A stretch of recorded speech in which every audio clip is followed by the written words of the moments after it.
My guest at this time is the first U.S. woman to win an Olympic wrestling gold medal. It is Helen Maroulis. Helen, thank you very much for taking the time to chat with me here today. Yeah, thank you for having me. Man, so start right there. First of all, that's a really badass title and moniker that you have there. Talk to me about like what first led you to wanting to be into freestyle wrestling, Helen. Yeah, so I joined wrestling when I was 7 years old. My older brother and my younger brother had been wrestling for about a year. My brother had just joined, my younger brother just joined, and there weren't enough kids on the team. So my coach told my mom, hey, you know what, just bring him back next year. And my mom didn't want to do that. So she told me to kick my shoes off and be his dummy. And after like 2 weeks of sprints and push ups and all this hard work, I went to my parents and I said, hey, I'm doing everything the boys are doing, but they get to compete and I don't. And so my dad made a bet with me that I could wrestle one match. And if I won that match, I could continue wrestling. So I was 1 in 30 my first year, but I got to continue wrestling. Wow, that's incredible, Helen. I mean, so like, that's a really masculine sport. Amateur freestyle wrestling is for you. What was it like? You talked a little bit about how the girls weren't wrestling. What was it like for you breaking into that sport and having to be a trailblazer kind of in that way? Yeah. So, I mean, one, I'm grateful that there were women that, went before me. I was probably second or third generation. So I'm grateful for the women that kind of paved the way. And, right when I joined, women's wrestling wasn't even an Olympic sport yet, and it became one after. So there was a lot of growth to be done, throughout the sport. But I really think that, women can do it just as much as men. I think the sport benefits women as much as men. And yeah, I think it's good. So what does it mean to you to have this moniker here? The only American female to ever hold an Olympic gold medal in freestyle wrestling. Like, what is that? Is that weight? Is that pride? Like, how does it make you feel to have that distinction? Um, I'm definitely humbled by that, and I'm definitely grateful. Going into the Olympics, my goal wasn't to be the first; it was just to win a gold medal, right? Like I hoped that my other teammates were going to win gold, and I've been watching women's wrestling in the Olympics, and I wanted every single woman that went before me to win gold, and I know a lot of them, and they were my heroes growing up. So I mean, and really at the time that they were competing too, I think there were 5 out of 50 states with girls state sanctioned wrestling. So just the fact that we were still medaling and doing so well across the board with, really with, we didn't even have 50 states wrestling is pretty incredible. So I'm definitely grateful to be the first, and I'm just excited for all the women that are going to come after. And how does it feel for you to kind of have all these women looking at you, as somebody that they respect and emulate and, and sometimes find like a little bit of a hero type role? Yeah, it's definitely a new arena. I think for me growing up, I always just looked at all Olympic athletes as like these superheroes, and I just remember thinking, oh my gosh, that's the only thing that I want in my life. And I remember thinking they're so perfect, and I felt like, well, I have to be perfect in order to win. And I just never felt like I was enough. So I don't really want to be put on a pedestal with young athletes. I want them to know that you win with your strengths and your weaknesses, and you are enough just the way you are, and to maybe not make it such like a hero idolization. Sure. I mean, that's a great message here. And I guess that kind of brings us to the work you're doing here now. Can you talk about the work you're doing with the athletes for good fun? Like, what is this all about and what is your participation like?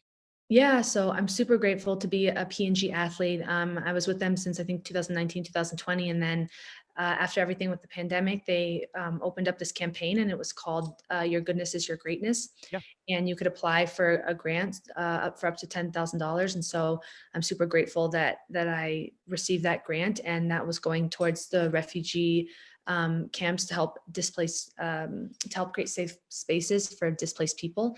And the organization is When We Band Together. And so my family's from Greece, and this camp is in Greece. And so the organization When We Band Together, they're doing amazing things and providing so many opportunities for these people that really they don't have anything, and it's really a struggle. So the fact that P&G recognized that, and just really helped us athletes out with that, and to give back to our communities is incredible.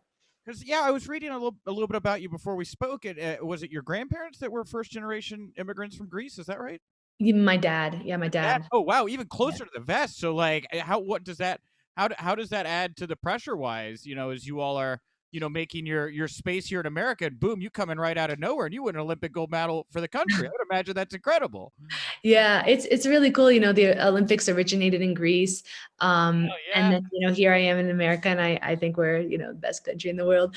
So so it's kind of really cool to be a part of both, and I've always loved the Olympic movement, and so just having the opportunity through P&G with this, Your Goodness is Your Greatness fund is incredible, because when we band together, it helps not just the refugees, it also helps the Greek locals there, right? Because it was really a stress on them as well. And so it's really cool that we get to do this.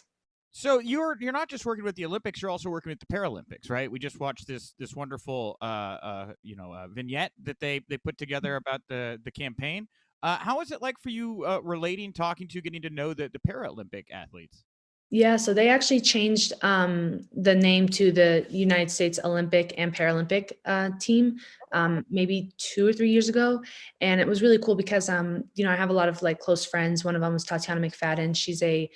I think she's making her sixth Olympic team now, multiple time gold medalist for wheelchair racing and for marathoning. And so, I just getting to talk to her and hear about it from her perspective, and having the support, it's really cool. So I'm grateful that P&G and the Olympic movement is really just taking care of all the athletes. Man, it's crazy talking to you, Helen, because I traditionally get handed pro wrestlers, which is a very different medium, right? And it's so wonderful to see you taking this like legitimate credibility of yours and doing so much good for it. I will say, again and again, I'm not like a prolific freestyle wrestling expert here, but as I was looking into it, I did see at least one thing that kind of crossed over in our world a little bit.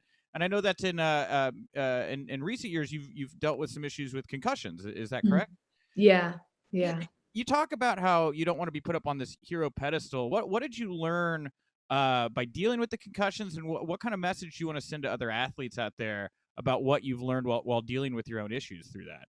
Yeah, I think really the biggest thing that I learned with the concussions was that, the mind and the body, they're so powerful, but also at the same time, we're humans, and we have a vulnerability to us as well. And so taking care of your physical health, your mental health, your emotional health, yeah, it's going to help you perform at the highest level, and it'll also help you to heal, right? And to just be a healthy individual. So for any athletes that are going through that, I would say that I just believe in never giving up. Some doctors told me I had to retire. Some doctors told me I had this, had that, and I just kind of kept just seeking out treatments. And luckily a lot of things fell into place. So I'm really grateful for that. So you're good to go. You feel you're cleared and everything to continue competing and everything right now? Yep, I'm cleared. I've wrestled people that the only thing they do is smack my head. I've busted my eye open. Like I'm not, I'm not susceptible. More other people freak out. I don't freak out when it happens, because I know also that really it's also about how you're teaching your brain to respond. And so I know the things that I can do to take care of myself. I know that I'm not susceptible to them. That I have a strong neck and then strong head. So I'm good. Strong head. Yeah, that's good. All right. Well, I'll ask you the $1 million question here then on behalf of the pro wrestling website. So, have you ever been approached? Is this something where Vince or Tony Khan have sent people after you to talk about? Are you interested in the wacky world of professional wrestling? Yeah, I actually was approached in 2016. I had some really cool conversations. And so they kind of explained to me, what it was going to be like. And, talked about going out to, what was it, the wrestling facility in Florida, I believe. The Performance Center, the WWE. Yeah, yeah. So, and I know I have a couple teammates quite a few teammates that have gone out there. So, it just didn't feel like the right timing. I knew I wanted to come back and do another Olympic cycle. And so, and I didn't know if I would fit into that world, to be quite honest. Like it's a cool world. I have a lot of friends into it, but I was like, I don't know if I can do this. So. What are your hesitations? Is it just like the acting? Is it pretending to get hurt? Like what is it that you feel is hesitancy about? Yeah, I mean, yeah, I definitely don't want to get hurt. That's for sure. The acting, I mean, it's one of those things, right? Like you just, it's like same thing with MMA. It's like people ask, like, well, just because you're a good wrestler doesn't mean you'll be good at this, these other things. So until you go and see it for yourself, you just don't know. So, uh, Yeah. yeah. Yeah. What do you think about Ronda Rousey, fellow Olympian? She's kind of made the leap to pro wrestling and Hollywood and MMA as well. Yeah, she's Ronda's incredible. And so just following her journey, especially in a sport like, judo, because there's not state sanctioned judo either. So just all the different arenas that she's been in, and I think she's really gifted as a person and as an athlete, and she's utilized those gifts well. So it's really cool to follow her journey.